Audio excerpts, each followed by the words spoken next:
Bonjour à tous. Alors vous l'avez sûrement déjà suivi sur les récentes actualités, les grands groupes et particulièrement les DSI vont imposer des contraintes de plus en plus strictes pour se protéger du risque cyber. Et aujourd'hui, ce qu'on a envie de partager avec vous, c'est est-ce que ces mesures, est-ce que ces contraintes ne vont pas limiter notre capacité à collaborer efficacement? Parce que d'un côté, vous avez une organisation du travail qui évolue. On recherche plus de flexibilité, le télétravail devient la norme, on prend l'habitude de travailler avec de plus en plus d'indépendants, donc de freelance, je veux dire de manière générale d'acteurs qui sont fragmentés, et on utilise plus d'outils pour travailler. Donc moi je comprends totalement les DSI, c'est-à-dire qu'ils veulent fournir un cadre. Mais fournir un cadre, ça veut dire limiter les outils que vous allez utiliser. Donc dès que vous utilisez un outil qui ne sécurise pas votre travail, qui ne vous fournit pas des fichiers qui sont vérifiés, sécurisés, vous n'allez plus pouvoir les utiliser, même si ces outils font partie de votre quotidien. Et aussi les partenaires avec lesquels vous travaillez, est-ce que vous êtes sûr de travailler avec des partenaires qui sécurisent leur environnement de travail? Donc ça veut dire que demain, vous allez peut-être être limité, vous n'allez peut-être plus pouvoir travailler avec certaines personnes. Mais quand on se met dans la peau, dans la position des équipes opérationnelles, nous on a des acteurs principalement du marketing et de la communication, ils trouvent très pratique, très complémentaire de travailler avec une agence, des agences de proximité et des indépendants. Parce que chaque personne va vous apporter une approche différente, une approche plutôt orientée sur le conseil, plus de flexibilité, ou plus de réactivité. Donc on est tous confrontés à ces problématiques et on cherche justement, nous sur les clients avec lesquels on a l'habitude de travailler, à favoriser cette diversité d'acteurs. Donc face à ce défi, en fait, comment on va garantir sa sécurité sans freiner sa productivité? Donc c'est là que MyFlow va intervenir. L'objectif de cette vidéo, c'est pas de vous dire ce que fait MyFlow. Ça, vous pouvez le retrouver sur notre chaîne et sur my-flow.fr pour en savoir plus sur ce qu'on fait. Aujourd'hui, on va se concentrer sur la sécurité. Comment on sécurise vos échanges, comment on sécurise tous les acteurs du marketing et de la communication et leurs interactions avec leur réseau de partenaires. Donc je vous emmène tout de suite sur MyFlow. Donc voilà, ici on se retrouve dans l'interface MyFlow, donc on retrouve voilà des exemples de missions en fait pour vous montrer.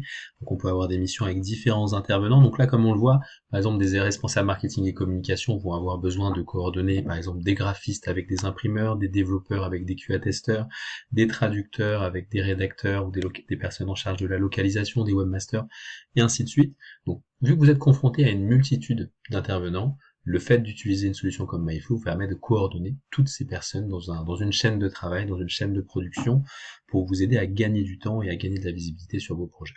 Donc là, l'objectif, c'est de vous montrer que l'interface est aussi sécurisée. Donc par exemple, je vais aller sur une mission test que j'ai créée pour l'occasion.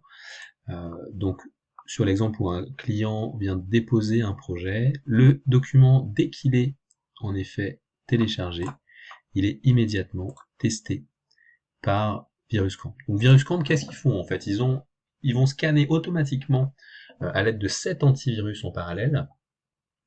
Donc ils ont la base de connaissances la plus complète du marché pour vérifier en fait la sécurité d'un fichier.